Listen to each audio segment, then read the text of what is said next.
Buenos días, iglesia. ¿Qué tal si me acompañan a la carta de Santiago, capítulo 1, versículo 2? Y mientras vamos buscando el texto bíblico, vamos a tratar de contextualizar un poco. Porque aunque en primera instancia no somos la primera audiencia a quien se le escribe esta carta, tiene que ver mucho contigo y conmigo. El escritor de esta carta es Santiago, el hermano de Jesús, ¿verdad? Un ministro o un pastor de la iglesia de Jerusalén. Muchos de ustedes lo recordarán en Hechos capítulo 15, manifestando su amor por el pueblo gentil. Después de esa discordia, si era necesario circuncidarse para ser salvo. El apóstol Pedro se levanta y dice: mas creemos que por la gracia del Señor Jesucristo somos salvos. Posteriormente, Jacobo, Santiago, hace una intervención manifestando su amor por los gentiles. Este hombre que su conversión fue después de la muerte de Cristo. Y les decía que esta carta, aunque en primera instancia no es escrita para nosotros, tiene mucho que ver con nosotros.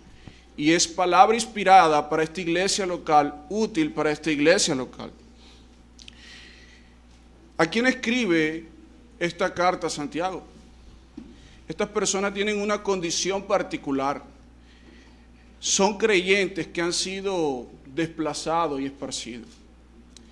Y han sido esparcidos por la bendita causa del Evangelio. Y de una u otra manera nosotros también somos despatriados y peregrinos de este lado de la eternidad. Estas personas tienen condiciones complejas. Dice Josefo: ahora estos judíos han emigrado a todas las ciudades y es difícil encontrar en el mundo habitado un lugar donde no hayan admitido a este grupo de hombres. Estos hermanos habían tenido que huir a distintos lugares. No había un lugar cercano donde ellos no estuviesen. Ahora, ¿cuáles son las situaciones que estaba experimentando esta iglesia? Muchos de ellos eran pobres. Muchos de ellos estaban experimentando sufrimiento a causa de Cristo. Muchos de ellos estaban confiando en sí mismos. Muchos de ellos estaban llevando una doble vida. Eran oidores olvidadizos. Muchos de ellos estaban respondiendo a causa de las situaciones que estaban esperando de una forma pecaminosa, en ira, a tal punto que no estaban glorificando al Señor. Esto me habla del corazón de quien escribe esta carta, un amor genuino por la iglesia que ha sido comprada a precio de sangre. El autor tiene una real preocupación por los creyentes que están sufriendo, que están siendo perseguidos, que están siendo explotados por sus jefes. Mis queridos hermanos, todas estas dificultades puede padecer esta iglesia local, lo está padeciendo la iglesia local. Y más allá de hablarme del corazón del autor, me habla del corazón de quien ha inspirado la Escritura, el corazón de Dios que ha tenido una preocupación real por el que sufre, por el que experimenta dificultades, por aquellos que han sido oprimidos. El autor tiene una preocupación real por aquellos que están llevando una doble vida, por aquellos que están dando síntomas alarmantes de querer apartarse de la fe. El autor tiene una preocupación por aquellos que simplemente tienen un sentimiento doctrinal por el Evangelio. Es decir, que tienen una afinidad por conocer en teoría, pero no por vivir lo que demanda la fe en el Señor Jesucristo. Y en este contexto, hermano, tenemos una aplicabilidad para esta iglesia. La iglesia no puede normalizar este tipo de pecados que estaba experimentando la iglesia primitiva, como lo es el favoritismo, la parcialidad.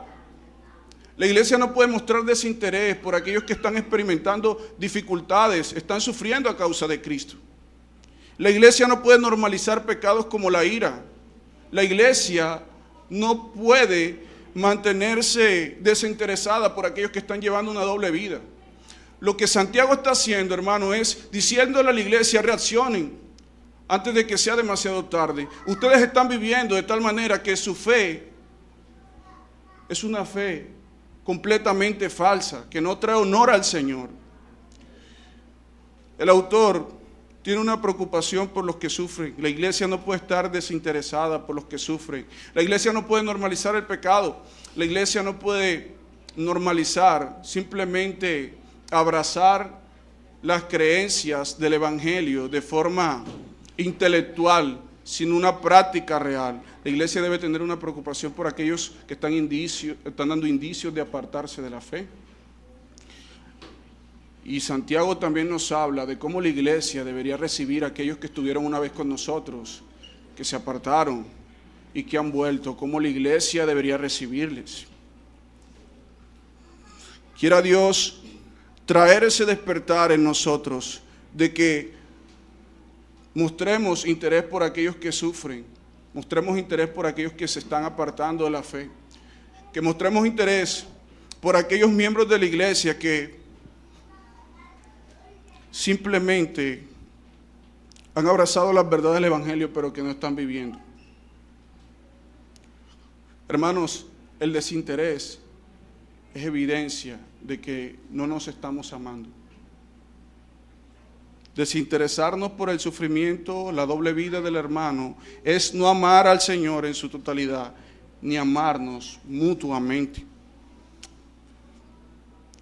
En este orden de idea, hermanos, quiero que leamos del verso 2 al versículo 8. Capítulo 1 de Santiago, versículo 2, ¿verdad?, al 8.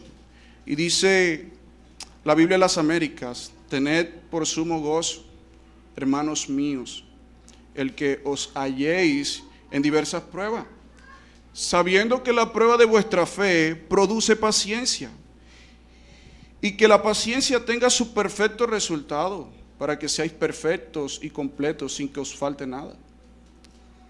Pero si alguno de vosotros se ve falto de sabiduría, que la pida a Dios, el cual da a todos abundantemente y sin reproche,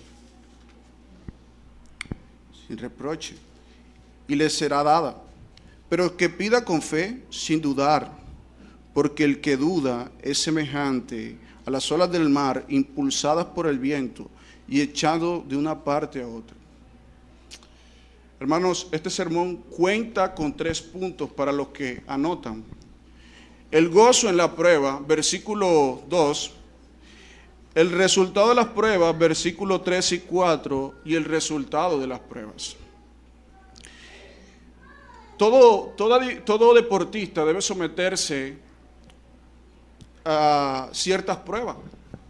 Y esas pruebas tienen unas características particulares: adversidades, dificultades, un escenario complejo, y todo eso es con un fin particular, es evidenciar las habilidades que el deportista tiene.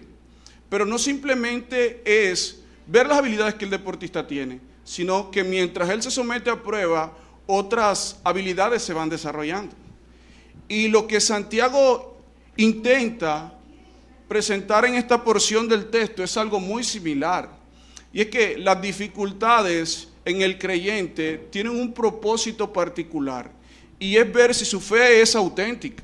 Pero no simplemente mostrar si su fe es auténtica, sino desarrollar algo que no está en nosotros, pero que puede ser producido por medio de las circunstancias difíciles y adversidades.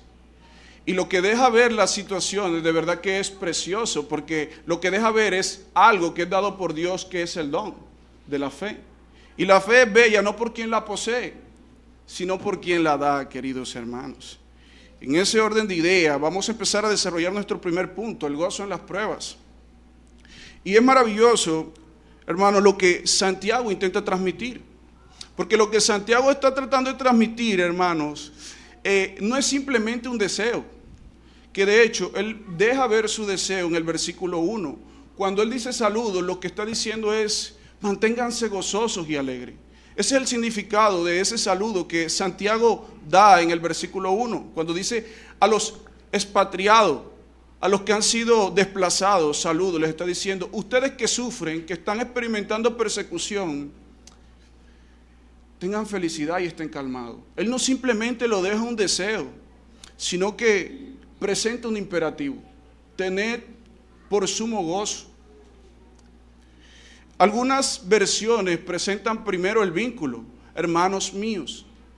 Y quiero decirles, hermanos, que no hay un vínculo más precioso que ese. Es una expresión de cariño y de amor, para que ellos pudieran ser hermanos de Santiago, al igual que tú y yo, al igual que la iglesia de Cristo, tuvo que haber un sacrificio y fue el sacrificio de Cristo.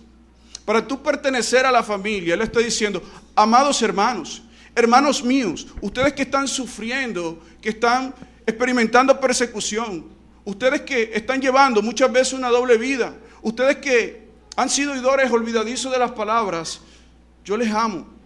Y les amo tanto que le haré duras advertencias. No es simplemente un deseo o un capricho, sino que ustedes como creyentes deben tener gozo. Y ni siquiera el texto dice gozo, sino alto grado de gozo. Sumo gozo. Ahora, ¿qué es gozo? El gozo tiene que ver con estar satisfecho en el Señor. Estar satisfecho en la voluntad del Señor, en la providencia del Señor, en lo que Dios permite.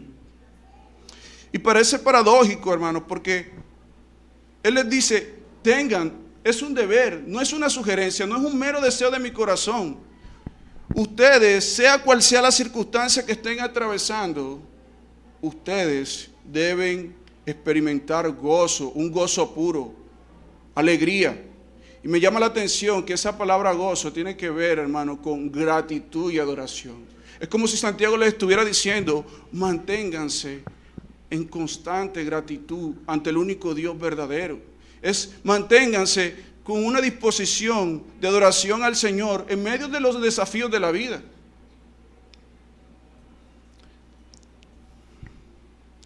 Tened por sumo gozo, hermanos míos, qué precioso vínculo.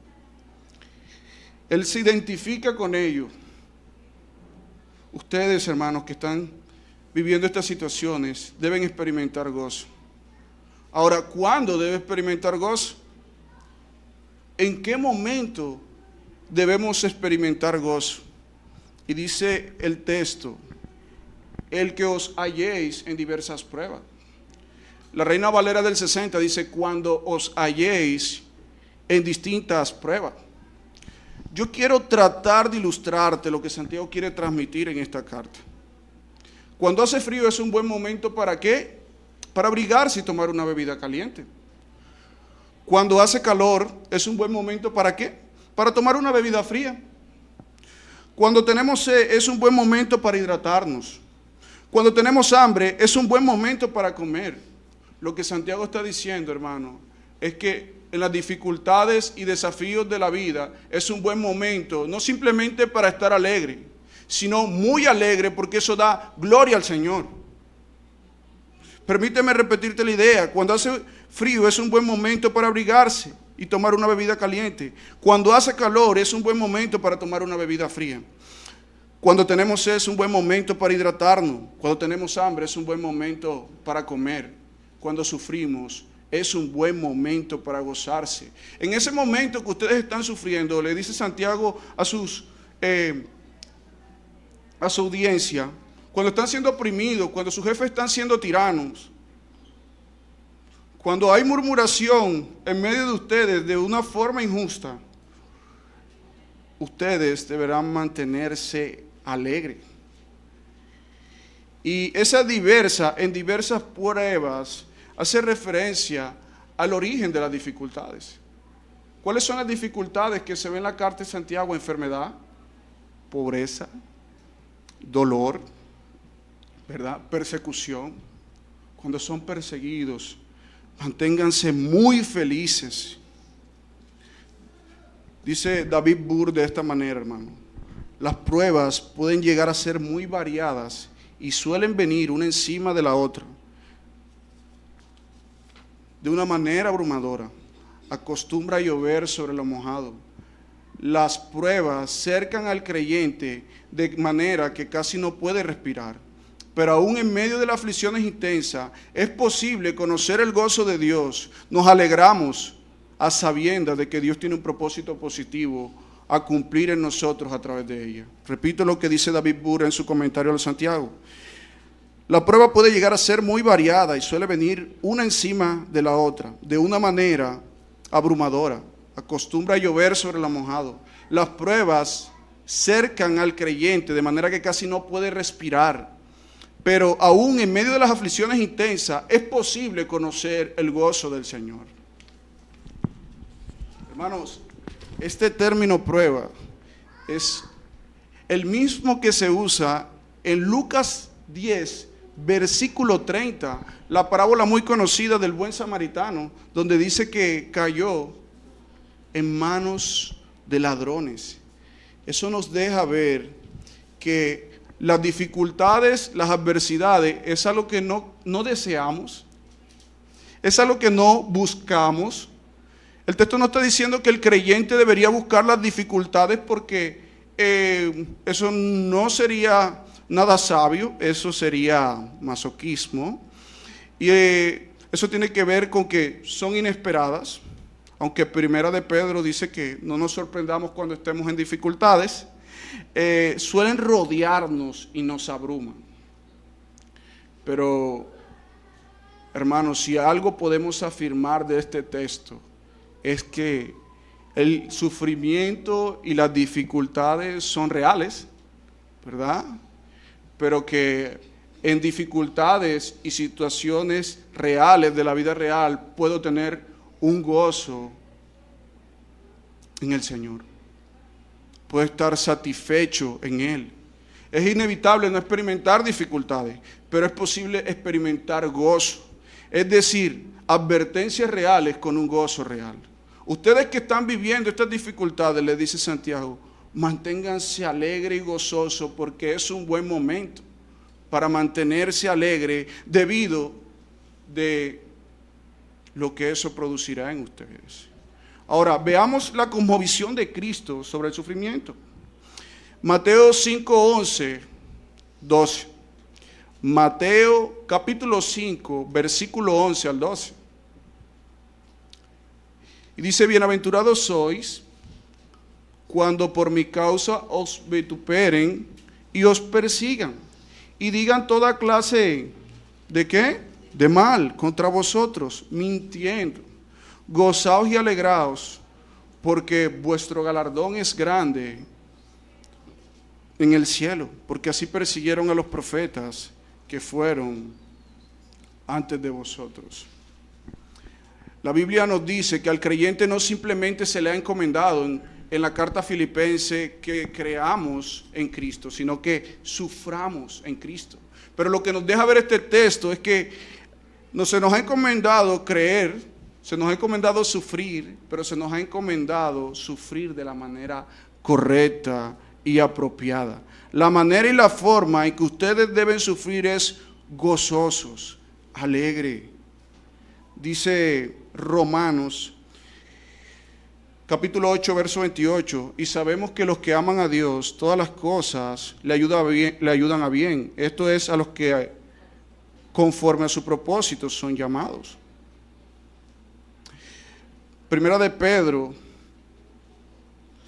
capítulo 4, versículo 12, 13, dice, amados, no os sorprendáis del fuego de la prueba que os ha sobrevenido, como si alguna cosa extraña os aconteciere, sino gozaos por cuanto soy participante de los padecimientos de Cristo, que también en la revelación de su gloria os gocéis en gran alegría. Y yo quiero decirle, hermanos, que no nos pusimos de acuerdo, Abel y yo, para hablar estos temas. Y él decía de que la gloria del Señor podríamos verla de este lado de la eternidad, pero que su gloria es tan inmensa de que aún la tendremos que ver de aquel lado de la eternidad. Romanos 5:2. Por quien también tenemos entrada por la fe a esta gracia en la cual estamos firmes y nos gloriamos en la esperanza de la gloria de Dios. Y no solo esto, sino que también nos gloriamos en las tribulaciones, sabiendo que las tribulaciones producen paciencia. Pero hay algunas aplicaciones que podemos extraer de este primer punto, que es el gozo en las pruebas. Una de las realidades más palpables, hermanos, en el siglo XXI, para la iglesia de hoy, en la iglesia su palabra es verdad, de la cual su hermano propende muchas veces a esta dificultad notable, es la depresión, es la frustración, es la queja constante en medio del sufrimiento. Hermano, estamos dando un mal mensaje de lo que el Evangelio es. Estamos dando un mal mensaje de lo que el Evangelio es. Una característica del creyente, sea cual sea la circunstancia que esté atravesando, debería ser el gozo. Y el gozo no es una sonrisa. El gozo es estar satisfecho con lo que Dios permite en mi vida. Yo debo glorificar al Señor, sea cual sea la circunstancia que estoy viviendo.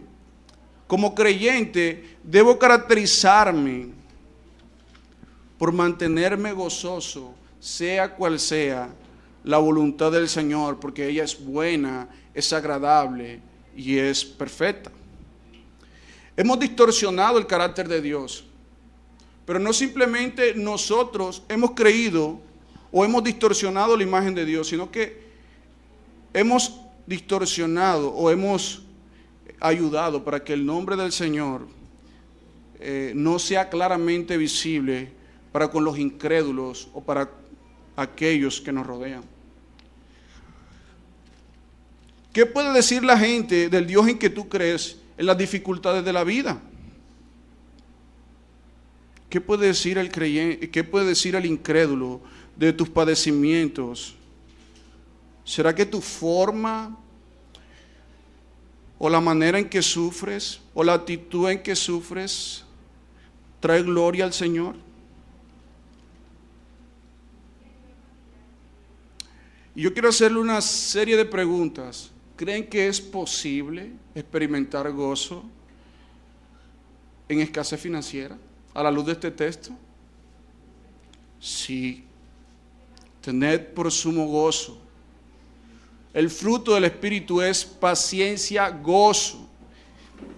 ¿Puede un creyente estar satisfecho, gozoso, alegre, en constante gratitud cuando es el único creyente de su hogar y es perseguido a causa de su fe? ¿Puede una mujer que se ha convertido a Cristo, llegó a los pies del Señor y es casada con un incrédulo, experimentar gozo en medio de esas situaciones? Sí, hermano. Cuando tienes un grave diagnóstico de salud como cáncer, una enfermedad terminal, un hijo enfermo, puedes experimentar gozo, puedes estar satisfecho en Dios.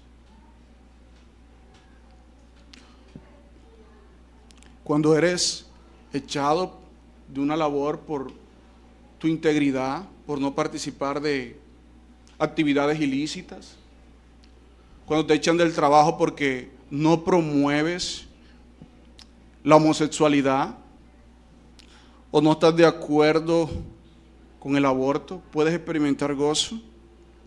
A la luz de este texto, sí, hermano. Y si tú no estás experimentando gozo, debes arrepentirte. Esto no es una sugerencia. Sea cual sea la circunstancia que estás atravesando, una característica que debe evidenciarse en nosotros como creyentes es un gozo constante. Y vamos a desarrollar nuestro segundo punto, que es el resultado de las pruebas, ¿verdad? El resultado de las pruebas. Y dice, sabiendo que la prueba de vuestra fe produce ¿qué? Paciencia. Ahora, ¿qué es producir? Resultado. Es decir, lo que Santiago les está diciendo es, lo que ustedes están experimentando deben tener claro. para qué lo sufren o para qué lo padecen. ¿De qué manera yo puedo experimentar gozo? ¿De qué manera ustedes pueden experimentar gozo en estas situaciones? Yo sé que muchos de ustedes dirán, nos has dado un mandamiento que el texto dice, pero ¿cómo puedo experimentar gozo? Y Santiago instruye a esta iglesia porque él no simplemente da imperativos, sino que dice de qué manera ellos pueden experimentar gozo. Y cuando el texto dice, sabiendo que esa prueba tiene una idea de demostrar, finalidad de demostrar. Y dice, sabiendo que la prueba de vuestra fe, es decir, la circunstancia que ustedes están viviendo, es un acto de misericordia del Señor para ver si su fe es hallada falsa o es real. ¿De qué manera ustedes pueden experimentar gozo? Teniendo claros los resultados. Que ustedes como creyentes de este lado de la eternidad puedan experimentar o ver si son creyentes o no. Eso es un acto de misericordia. Entonces le dice que ellos deben saber. ¿Quiénes deben saber? Aquellos que han sido desplazados a causa del Evangelio, que están experimentando este tipo de cosas.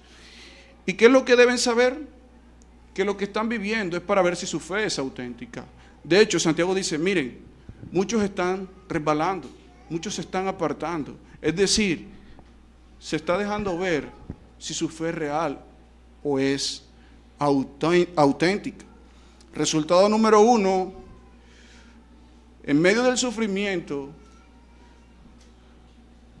se evidenciará si somos o no creyentes. Permíteme ilustrártelo de esta manera. Cuando tú te haces un examen médico, es para verificar o mostrar las condiciones reales en cómo se encuentra tu cuerpo.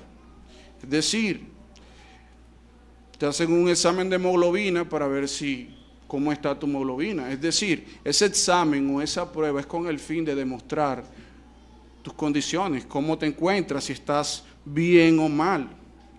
Pero dice que no simplemente eso no lo es todo, sino que hay otro resultado, y es la paciencia. Y que la fe que produce paciencia. Ahora, cuando él se refiere a paciencia, tiene que ver con estar debajo de algo pesado y cargado. Pero estar de algo debajo cargado y pesado, pero lleno de esperanza y alegre. Es decir, hermano, lo que ustedes están experimentando es muy similar a lo que Pedro dice, que es necesario sufrir por un poco de tiempo. Primera de Pedro, capítulo 4, 12 al 13. Primera de Pedro 4, 12, 13. Amados, no os sorprendáis del fuego de la prueba que os ha sobrevenido.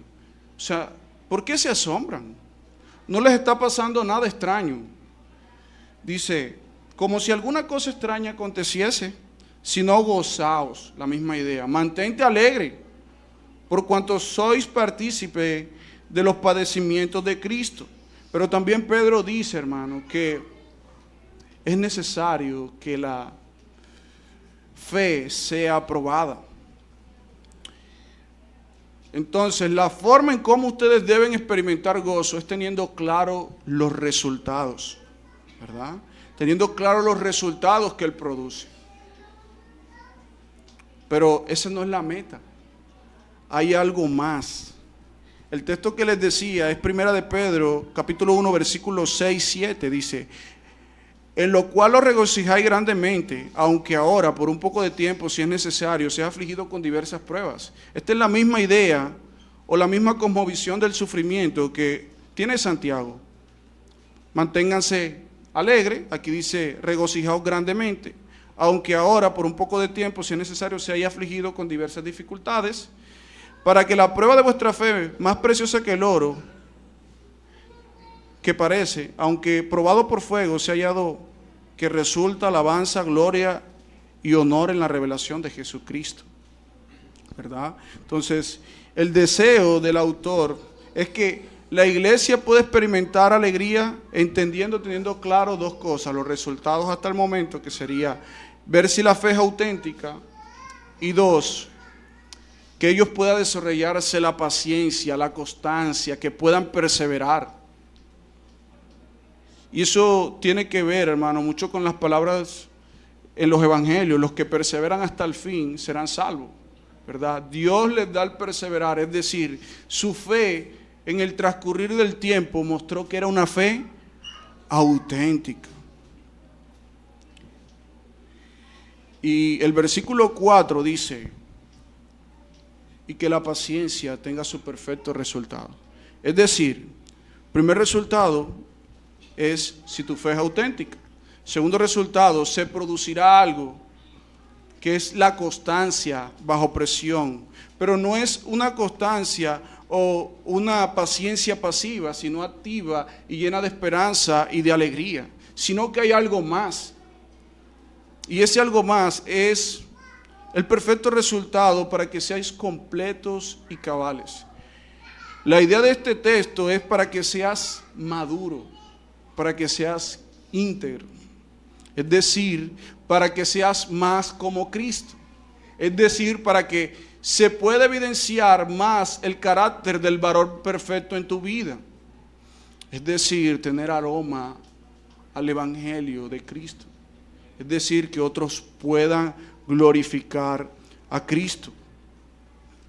Me encanta cómo lo dice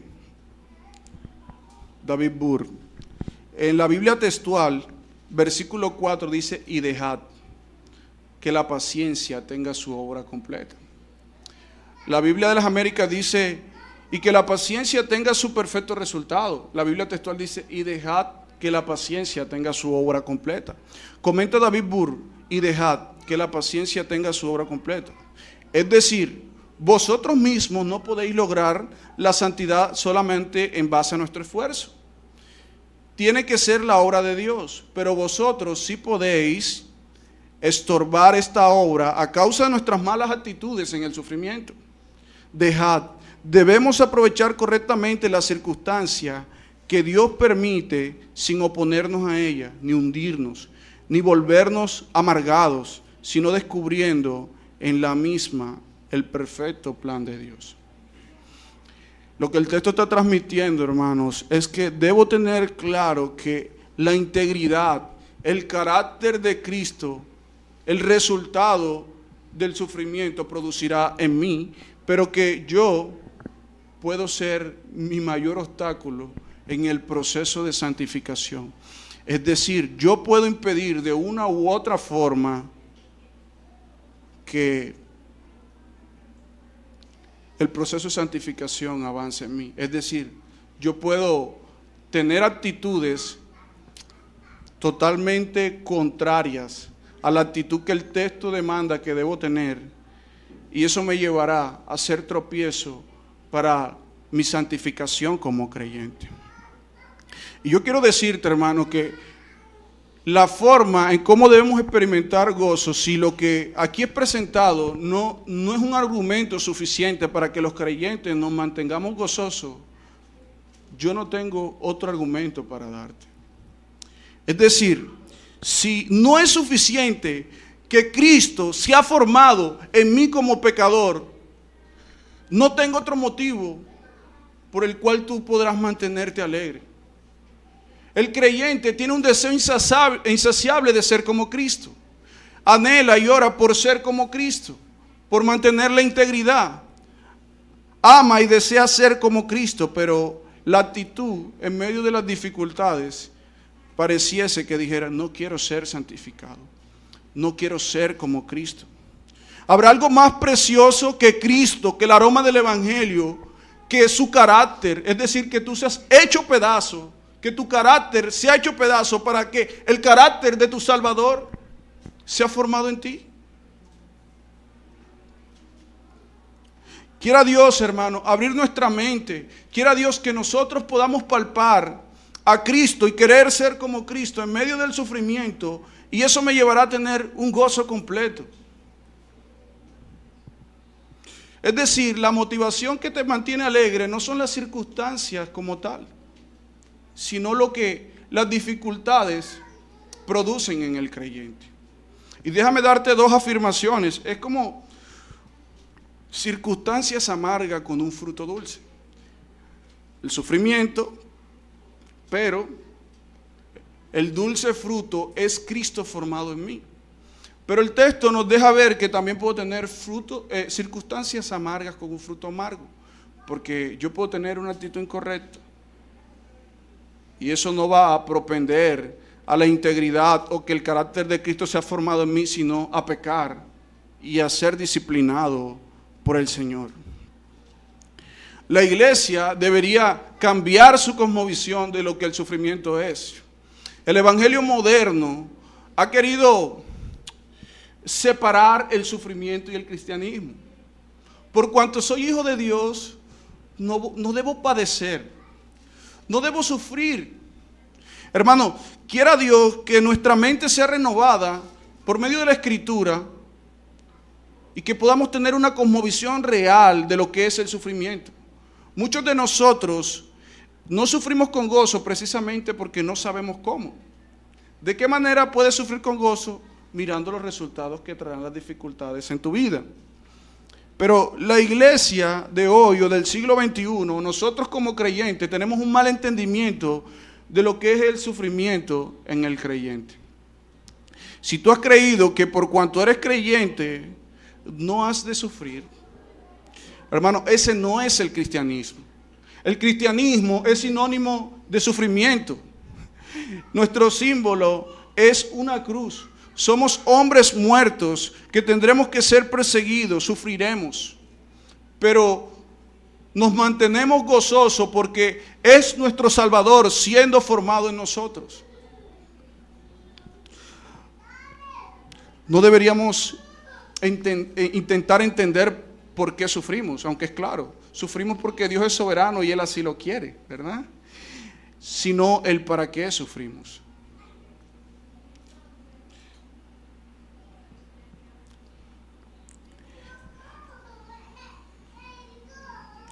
Si puedo entender meramente de manera intelectual o cognitiva el resultado de las pruebas, pero el llamado también es a confiar en que esa obra será consumada como resultado de la prueba. Saben, muchos de nosotros sí hemos entendido el papel del sufrimiento en el creyente, pero la palabra sabiendo que se usa en este texto tiene que ver con cerciorarse, es estar seguro de algo. Entonces podemos tener claramente lo que el creyente, lo que el sufrimiento puede hacer en el creyente, lo que Dios puede hacer por medio de ese instrumento que es el sufrimiento, pero no podemos creer a veces eso.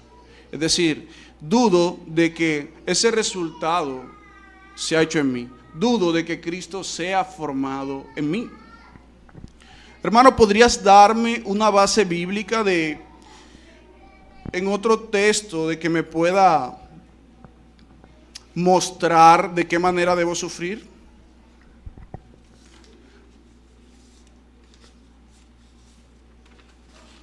Pues sí, vamos a Hebreos capítulo 12, verso 2. Vamos a ver cómo Cristo sufrió.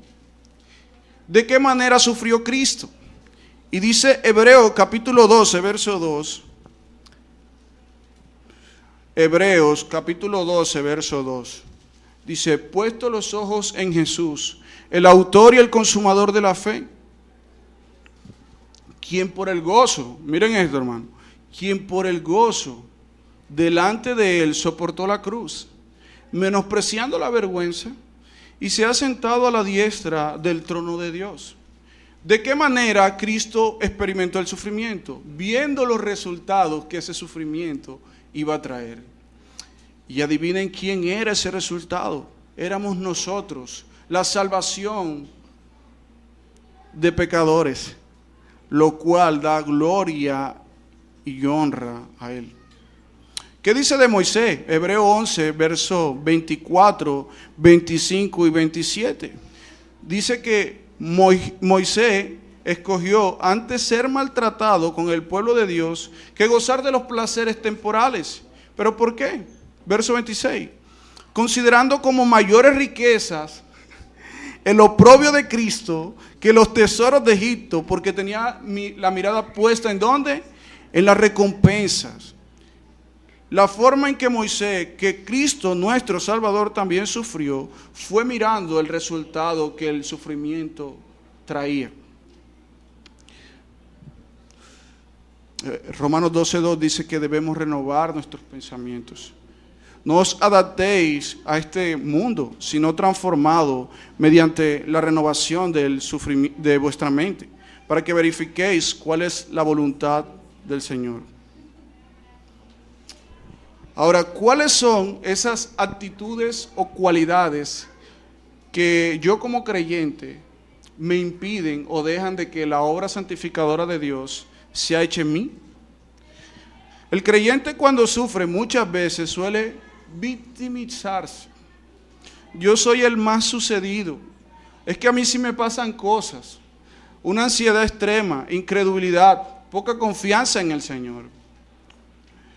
Es triste, hermano, que Dios ha dado un instrumento que es el sufrimiento para hacernos como Cristo, pero hemos hecho un mal uso o hemos tenido la actitud incorrecta para que ese instrumento forme a Cristo en nosotros.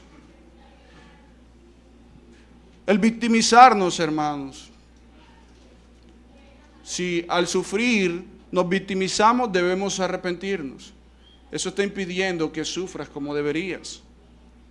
Una ansiedad extrema, una depresión extrema. Qué triste, hermano, que una evangelia que ha abrazado el evangelio que el reino de los cielos es gozo, sea caracterizada o lo más común sea la depresión. Pero ahora el verso 5 dice, pero si alguno de vosotros está falto de sabiduría, que la pida a Dios y Él la dará abundantemente. Ahora Santiago quiere llevar a sus lectores a reflexionar. Es como si yo les dijera, ¿ustedes están faltos de sabiduría? Eso los llevaría a pensar si poseen la sabiduría o no. Pero no quiere decir de que algunos tienen la capacidad para sufrir correctamente y otros no. Se trata de que algunos responden en soberbia, en que algunos no reconocen que necesitan del Señor. Mira, él dice, deben tener un corazón sencillo si carecen de eso. Y vemos la disposición del corazón de un hombre. Le dice, deberían tener la disposición correcta en medio del sufrimiento. Y si no la tienen, pues reconozcan que no la tienen. Es decir, tengan un corazón dispuesto y humilde. Pidan. Pedir es la expresión más usada por un mendigo. En súplica, en sencillez. Es interesante porque Santiago está atacando el orgullo de la congregación.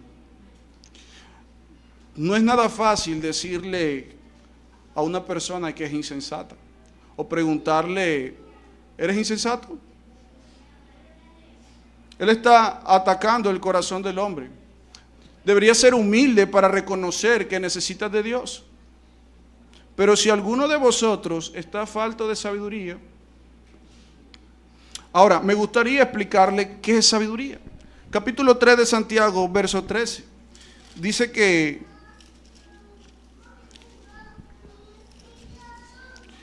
¿quién es el sabio y entendido entre vosotros?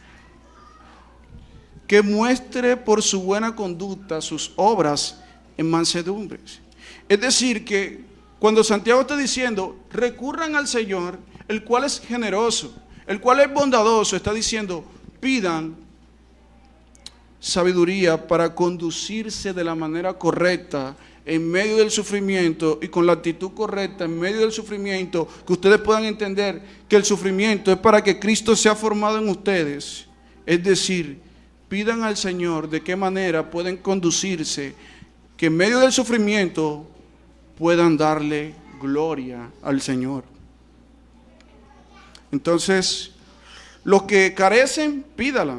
¿A quién le piden? A Dios. Pero ese Dios tiene una cualidad impresionante y es generoso. Él la dará. El Señor es generoso. Solo Dios puede proveer o proporcionar la sabiduría, porque los hombres no poseen la sabiduría. La sabiduría le pertenece al Señor. Dice Proverbio 2:6, Jehová da la sabiduría, y de su boca viene el conocimiento y la inteligencia. Él provee la sana sabiduría a los rectos. Es escudo a los que caminan rectamente. Él es el que guarda las veredas del juicio y preserva el camino de los santos. Vamos a Mateo 7:7, dice, pedid, ¿y qué? Y se os dará. Busca y hallaréis. Llamad y se os abrirá. Todo aquel que pide recibe, y el que busca halla, y al que llama se le abrirá.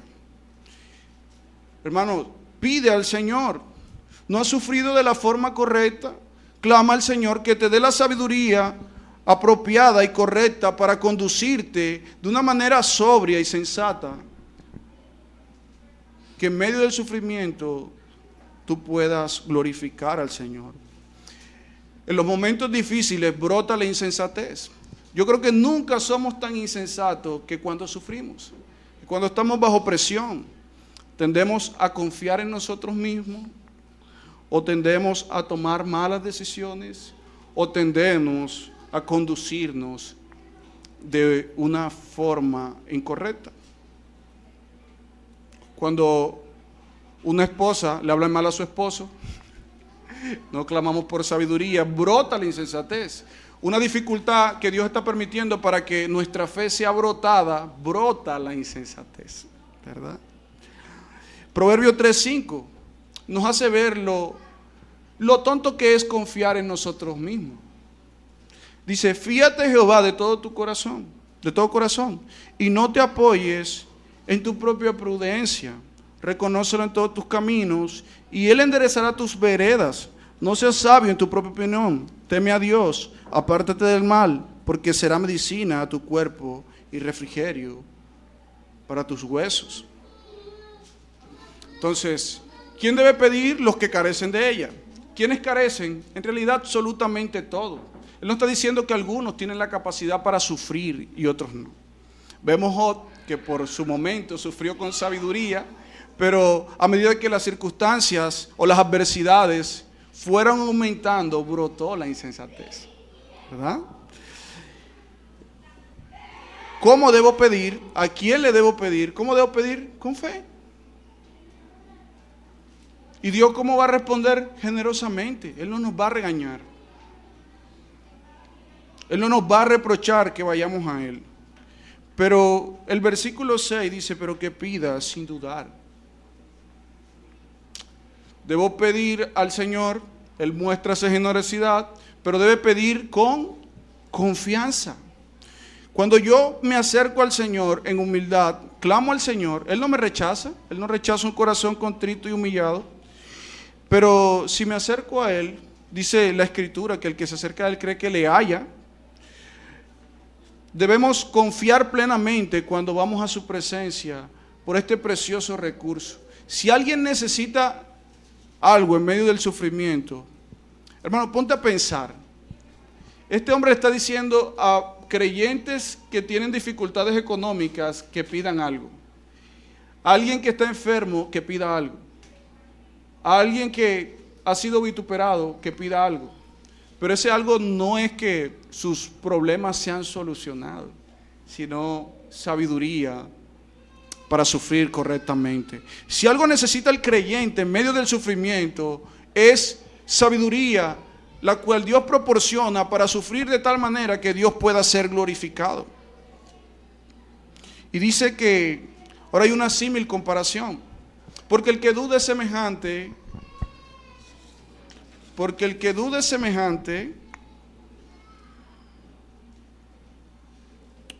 a la ola del mar, impulsada por el viento y echada de una parte a otra. Dice que no piense ese hombre que puede recibir algo. Las ondas del mar, permítanme describirle algunas características de las olas del mar, porque él dice qué debes hacer y cómo lo debes hacer. Pero si tú te acercas a Él y no lo haces como deberías, que es con fe, tendrás un resultado. Y serás como olas que van y vienen. Las ondas del mar se ven obstaculizadas por la incredulidad y las dudas innecesarias. Las ondas del mar no tienen descanso. Y lo mismo ocurre con los que dudan. Las ondas del mar es impulsada por el viento. Y también lo es el que duda.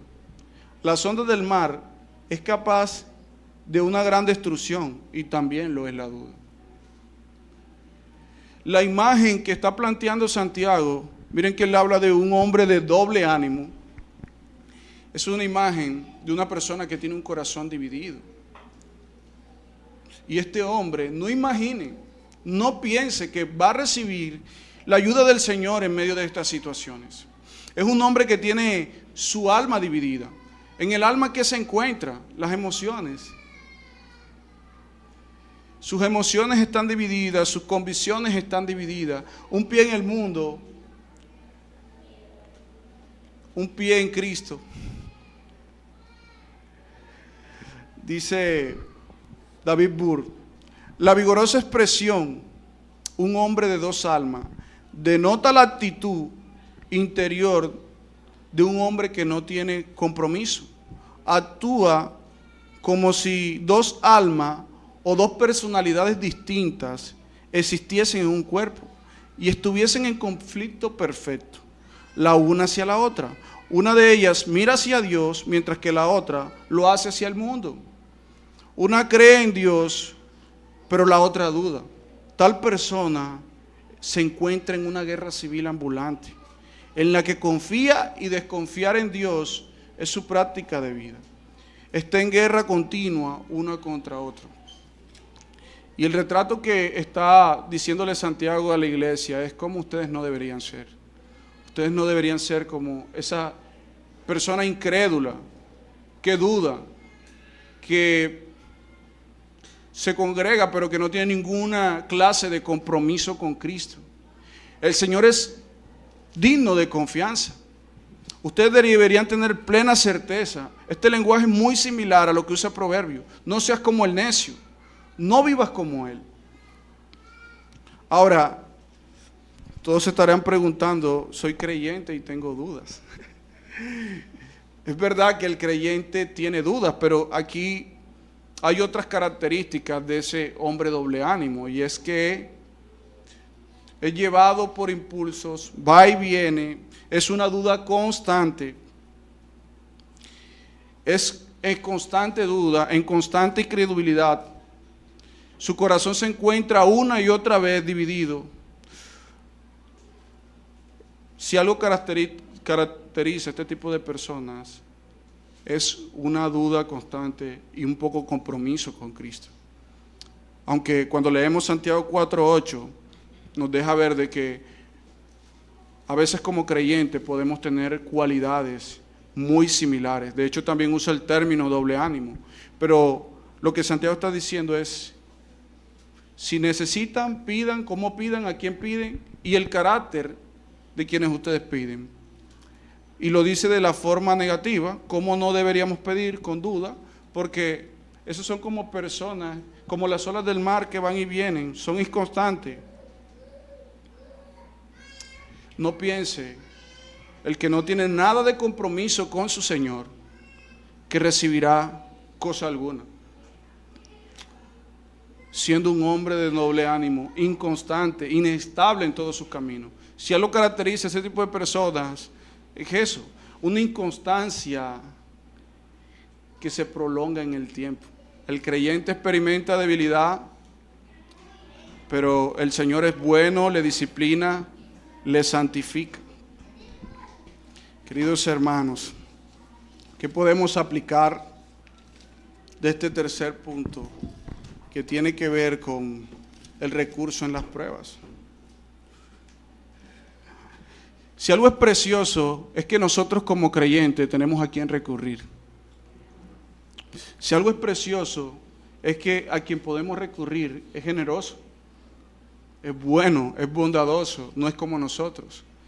Si algo tiene el creyente, es que tiene un Dios capaz y que es soberano, que le permite sufrir, pero no le deja a solas, en medio de su insensatez, sino que Dios en su bondad le ayuda, le guía, le da sabiduría para glorificarle a Él, porque el fin del creyente es glorificar a su Señor.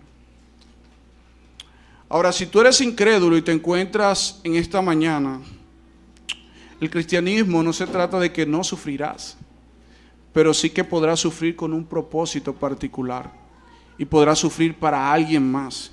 Si eres incrédulo, quiero decirte que el sufrimiento no cesará. Para el creyente el sufrimiento cesará. De hecho, lo que el sufrimiento hace en el creyente es prepararnos, hacernos más a la estatura de Cristo, para que el Señor nos proporcione un cuerpo y entrar a un mejor lugar donde el sufrimiento cesará. Quiera Dios, hermano, que tú que estás acá, que eres incrédulo, que sufres sin propósito, y que el sufrimiento no cesará si no confías en Cristo. Quiero animarte a que puedas sufrir con propósito, que puedas confiar en Dios y en su Hijo, que son dignos y de confianza. Y la esperanza, hermano, es que estarás con Él y el sufrimiento para ti cesará.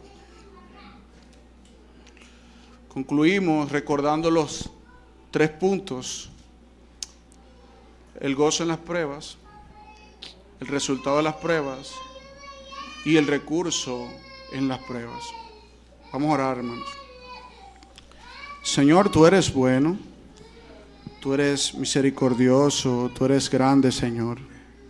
Perdónanos, oh Señor, cuando hemos sufrido de una manera incorrecta, de una forma inapropiada. Perdónanos, oh Señor, porque a causa de la disposición de nuestro corazón hemos sufrido en vano muchas veces. En vez de circunstancias amargas para un fruto dulce, tenemos circunstancias amargas con un fruto amargo, Señor. Hemos sido un obstáculo para nuestra propia santificación. Con nuestras acciones decimos: no quiero el bien para mi alma, no quiero el carácter de Cristo. Oh Señor, pero ten compasión una vez más de tu iglesia, de tu grey, Señor. Ten compasión de aquellos que se encuentran en necesidad. Que tengamos una gran preocupación por ellos, por los que sufren, por aquellos que están dando síntomas alarmantes de llevar una doble vida, Señor. Y si yo soy, o alguno de los presentes, los que están llevando una doble vida, Señor, por favor, despiértanos, Señor. Padre, permite de que podamos recordar estas verdades, el fruto del sufrimiento en el creyente, y que podamos experimentar gozo, Señor. Sin duda alguna hemos sido insensatos en la forma de sufrir, pero ahí tú nos has llenado de esperanza, y es que al ir a ti en confianza, tú nos ayudarás. En el nombre de Cristo Jesús, amén y amén.